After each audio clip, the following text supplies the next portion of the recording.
ਹੁਣ ਇੱਕ ਵਿਧਾਇਕ ਦਾ ਉਦਘਾਟਨ ਚਰਚਾ 'ਚ ਆ ਗਿਆ ਜੀ। ਇਹ ਵਿਧਾਇਕ ਪਤਾ ਕੌਣ ਆ? ਮੈਂ ਤੁਹਾਨੂੰ ਹਿੰਟ ਦੇਣਾ, ਇਹ ਵਿਧਾਇਕ ਟੱਲੀ ਮਾਰਦਾ ਜਾਂਦਾ ਹੁੰਦਾ ਸੀਗਾ। ਹੁਣ ਪੁੱਛੋ ਤੁਸੀਂ, ਦੇਖ ਲਓ ਹੈ ਕਿੱਥੇ ਇਹ ਕੀ ਕਰਤਾ ਇਹਨੇ ਹੁਣ।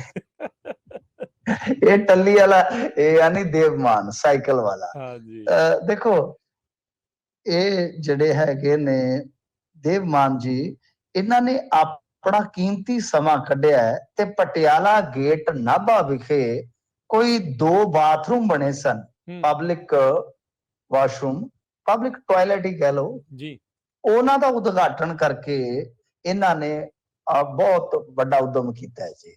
ਹਿਸਾਬ ਲਾ ਲਓ। ਤੇ ਬਕਾਇਦਾ ਫੋਟੋ ਛਪਵਾਈ ਗਈ ਅਖਬਾਰ ਦੇ ਵਿੱਚ। ਅਸੀਂ ਕੋਈ ਆਪਣੇ ਕੋਲੋਂ ਗੱਲ ਨਹੀਂ ਕਰ ਰਹੇ। ਤਾਂ ਨਾਲ ਪਤਵੰਤੇ ਸੱਜਣ ਵੀ ਖਲੋਤੇ ਆ, ਮਤਲਬ ਕਿ 2-3 ਬਾਥਰੂਮ ਆ ਜਿਨ੍ਹਾਂ ਦਾ ਉਦਘਾਟਨ ਕਰਨ ਵਾਸਤੇ ਉਚੇਚੇ ਦੇਵਮਾਨ ਜੀ ਪਹੁੰਚੇ ਨੇ। ਤੇ ਨਾਲ ਬਈ ਜਿਹੜੇ ਪਤਵੰਤੇ ਸ਼ਹਿਰ ਦੇ ਸੱਜਣ ਆ, ਉਹ ਵੀ ਆਪਣੇ ਕੀਮਤੀ ਸਮੇਂ ਚੋਂ ਕੱਢ ਕੇ ਇਹਨਾਂ ਪਖਾਨਿਆਂ ਦਾ ਉਦਘਾਟਨ ਕਰਨ ਪਹੁੰਚੇ। ਕੀ ਕਹੋਗੇ ਤੁਸੀਂ? ਯਾਦ ਆ ਜਦੋਂ ਸਾਧੂ ਸਿੰਘ ਧਰਮਸੋਤ ਨੇ ਰੌਲਾ ਪਾ ਲਿਆ ਸੀਗਾ ਕਿ ਨੀਂਹ ਪੱਥਰ ਦੇ ਪੱਥਰ ਤੇ ਪੱਥਰ ਕੇ ਲੋਕੋ ਮੇਰਾ ਨਾਂ ਕਿਉਂ ਨਹੀਂ ਜੇ ਲਿਖਿਆ, ਤਾਂ ਉਦੋਂ ਮਾਨ ਸਾਹਿਬ ਹੋਰਾਂ ਨੇ ਮਜ਼ਾਕ ਉਡਾਏ ਸਨ ਜੀ। ਤੇ ਇਹਨਾਂ ਨੇ ਕਿਹਾ ਸੀਗਾ ਕਿ ਅਸੀਂ ਇਸ ਤਰ੍ਹਾਂ ਦੇ ਕਲਚਰ ਚ ਬਲੀਵ ਨਹੀਂ ਕਰਦੇ, ਆਮ ਆਦਮੀ ਪਾਰਟੀ ਵਾਲੇ। ਅੱਜ ਇਹਨਾਂ ਦੀ ਹਾਲਤ ਇਹ ਆ, ਇੱਕ ਵਿਧਾਇਕਾ ਦਾ ਘਰ ਵਾਲਾ, ਉਹ ਸੱਜਰੀ ਵਿਆਹੁਤਾ ਹੈ ਉਹ ਵਿਧਾਇਕਾ, ਤੇ ਸੰਗਰੂਰ ਤੋਂ, ਮੈਂ ਹਿੰਟ ਵੀ ਦੇ ਦਿੰਦਾ, ਉਹਦਾ ਘਰ ਵਾਲਾ ਹਿਸਾਬ ਲਾ ਲਓ, ਪਤਾ ਨਹੀਂ ਘਰ ਵਾਲਾ ਸਬਜ਼ੀ ਮੰਡੀ ਜੀ।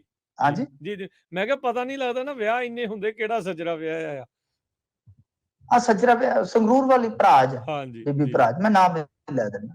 ਦੱਸਦੇ ਕਿ ਉਹਦਾ ਘਰ ਵਾਲਾ ਸਬਜ਼ੀ ਮੰਡੀ ਦੇ ਵਿੱਚ ਸਬਜ਼ੀ ਦੀ ਖਰੀਦ ਦੀ ਸ਼ੁਰੂਆਤ ਕਰ ਰਿਹਾ ਸੀ। ਤਾਂ ਕੀ ਕਰੋਗੇ? ਇੱਕ ਹਿਸਾਬ ਲਾ ਲਓ, ਇੱਕ ਹੋਰ ਵਿਧਾਇਕਾ ਦਾ ਪਤੀ ਜਿਹੜਾ ਹੈ, ਉਹ ਸਕੂਲ ਦੇ ਵਿੱਚ ਕੋਈ ਕਮਰਾ ਬਣਿਆ, ਉਹਦਾ ਉਦਘਾਟਨ ਕਰਕੇ ਆਇਆ। ਦੇਖੋ ਸਕੂਲ 'ਚ ਕਮਰੇ ਪੈਂਦੇ ਹੀ ਰਹਿੰਦੇ ਆ। ਇਹ ਕਿੱਧਰ ਨੂੰ ਤੁਰ ਪਏ ਨੇ? ਤਾਂ ਮਤਲਬ ਕਿ ਦੇਖੋ MLA, ਪਹਿਲੀ ਗੱਲ ਤੇ ਦੇਵਮਾਨ ਸਾਹਿਬ ਉਹ ਸ਼ਖਸ ਨੇ ਜਿਹੜਾ ਨੇ ਕਿਹਾ ਸੀਗਾ ਕਿ ਆਪਾਂ ਸਾਈਕਲ ਤੇ ਰਹਿਣਾ ਹੈ। ਹਾਂਜੀ। ਤੇ ਸਾਈਕਲ ਤੋਂ ਹੁਣ ਚੰਗੀ ਵੱਡੀ ਗੱਡੀ ਤੇ ਤਾਂ ਆ ਗਏ ਆ, ਤੇ ਨਾਲ RTI ਵੀ ਆ ਗਈ। ਕਹਿੰਦੇ ਜੀ 1 ਰੁਪਈਆ ਤਨਖਾਹ ਵਾਲਾ ਤੇ ਸ਼ਗੂਫਾ ਹੀ ਸੀ, ਇਹ ਤੇ ਮਹਾਸ਼ੇ ਹੁਣ ਤੱਕ ਪੂਰੀ ਤਨਖਾਹ ਲੈ ਰਹੇ ਨੇ। ਤੇ 3 ਲੱਖ ਦਾ ਉੱਤੋਂ ਤੇਲ ਵੀ ਸਾਈਕਲ ਪੀ ਗਿਆ।